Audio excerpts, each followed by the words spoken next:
Milanta, cepat sikat sakit mah.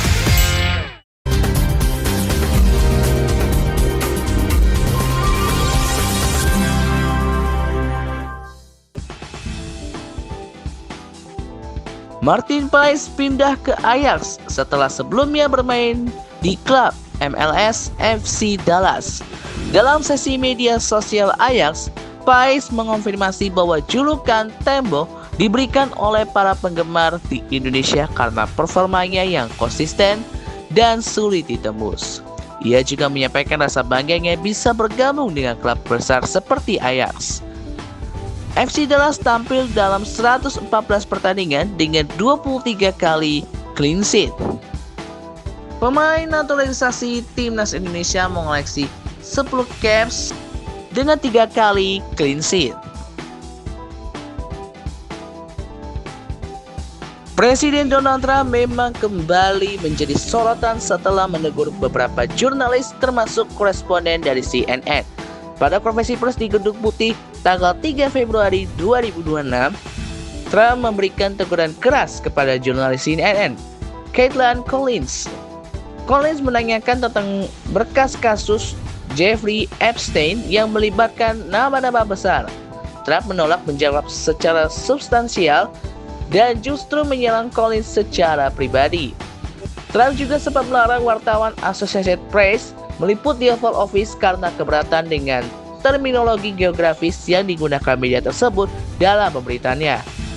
Ketegangan ini meningkat seiring dengan upaya Trump untuk memperketat kendali narasi menjelang pemilu sela di 2026 atau midterm elections, di mana ia menyarankan agar Partai Republik mengambil alih atau menasionalisasi proses pengungutan suara di beberapa negara bagian.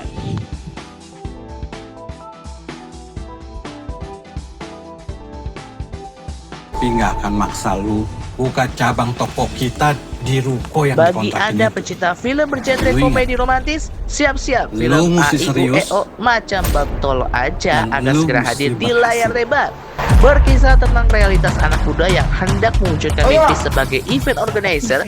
Film ini dibintangi artis-artis kenamaan Indonesia seperti Michelle Zulin, Oki Rengga, Lolos Adrimas Shadi, dan Adi Sudirja. Bulan depan awak belum Film siap ya? AIUEO macam betul aja tentang kali tema ya? persahabatan, Iya, tapi kan ini cinta, pernikahan lo ya, bukan dan main-main. realitas kehidupan dalam bilang meraih nih mimpi. main-main? Mengambil latar lokasi di Sumatera Utara.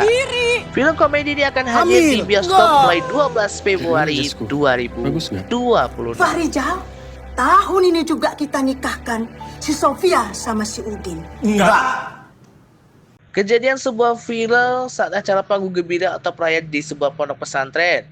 Korban sedang melakukan atraksi atau performa bersama rekan-rekan ini atas panggung yang menggunakan rangka besi. Santri akhirnya tersengat listrik atau kesetrum.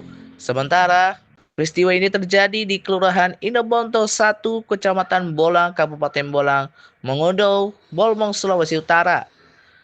Pemicu awalnya seorang warga secara tidak sengaja menemukan butiran material yang berkilau mirip emas saat sedang membersihkan paris atau selokan di depan rumahnya. Informasi ini sekaligus menutup jumpa kita pada pagi hari ini. Terus saksikan berita berkonten setiap hari jam 8:30 pagi hanya di TV3 Beyond Dynamite. Saya Derin Steve, terima kasih dan always be connected with us.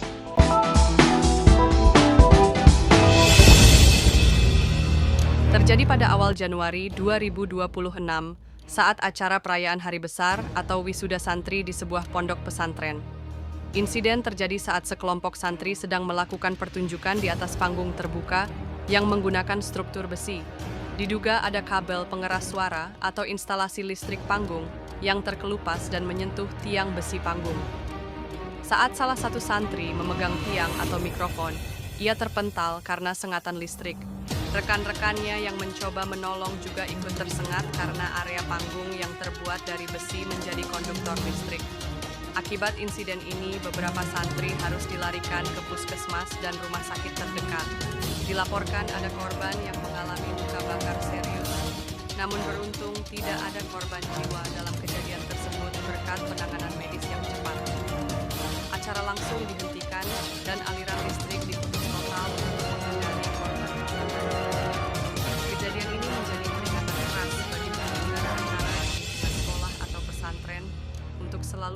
memperhatikan keamanan instalasi listrik.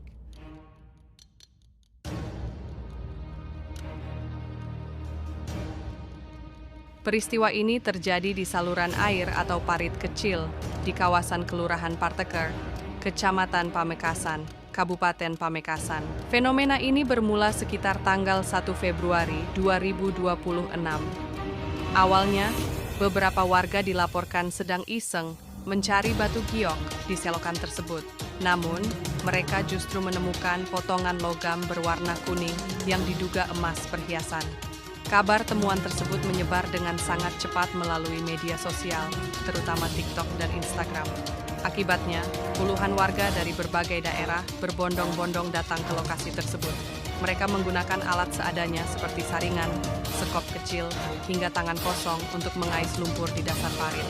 Warga melakukan pencarian hingga malam hari. Beberapa warga mengaku berhasil menemukan potongan kecil seberat 1 mg hingga 3 mg. Penjelasan dari pihak berwenang lurah setempat, Zainul, mengonfirmasi fenomena tersebut namun memberikan klarifikasi penting.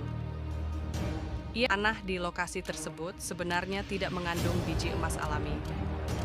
Potongan emas yang ditemukan warga diduga merupakan emas perhiasan yang hilang atau terjatuh, seperti potongan liontin kalung atau anting, bukan emas murni yang berasal dari kandungan mineral tanah. Potongan-potongan tersebut kemudian terkumpul dan mengendap di dalam lumpur selokan. Meskipun menjadi hiburan dan harapan bagi warga untuk mendapatkan harta karun.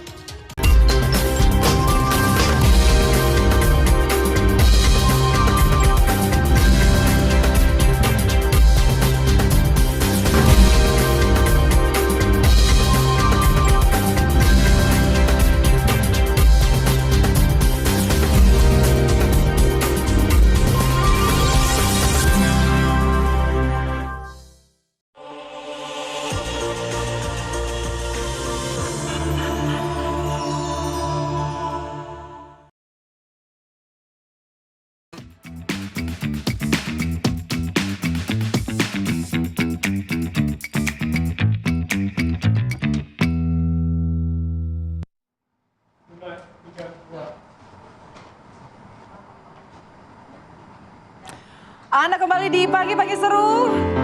Pasti seru. Sabar dong Bud, saya lagi minum nih. Yang ada keselak nanti kan. Ini kenapa sih Bud? Kok kayaknya pagi-pagi serunya Kurang semangat ya? lagi lemas, lagi kayak nggak bergairah gitu. Emangnya sih, Lip. Kenapa? Saya dari kemarin tuh sebetulnya lagi sedih sih. Kirain dari keluarga baik-baik.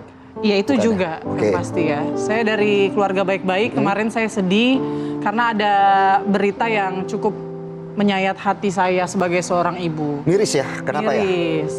Ada seorang anak nih yang Ya.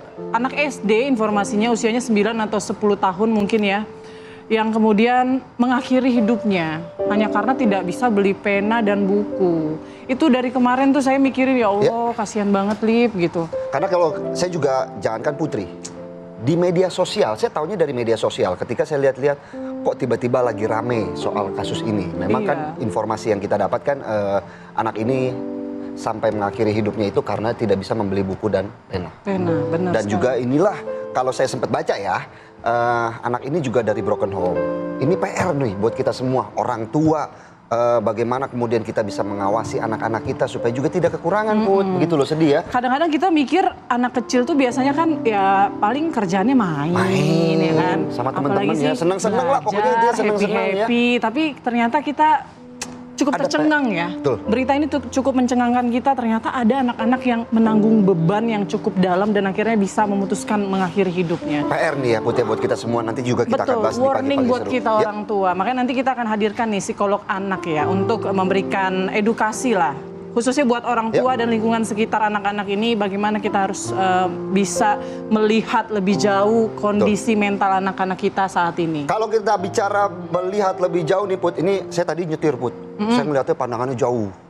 Masa kan macet nggak sejauh itu Iya, lah. tapi kan kelihatan semua mobil-mobilnya nih. Oke, apa Tapi yang memang kamu saya lihat? pas lagi nyetir ada yang kebut-kebutan. Waduh, Itu bahaya banget deh kalau di jalan Put. Kalau kebut-kebutan naik gitu. motor pasti ya. Mobil. Yang kebut-kebutan mobil. Mobil. Kadang-kadang Bahkan- motor juga kebut-kebutan. Ya, tapi juga kemudian ini lagi viral nih di media sosial Put. Ada mobil yang kebut-kebutan kayak film action, ujung-ujungnya nabrak. Fast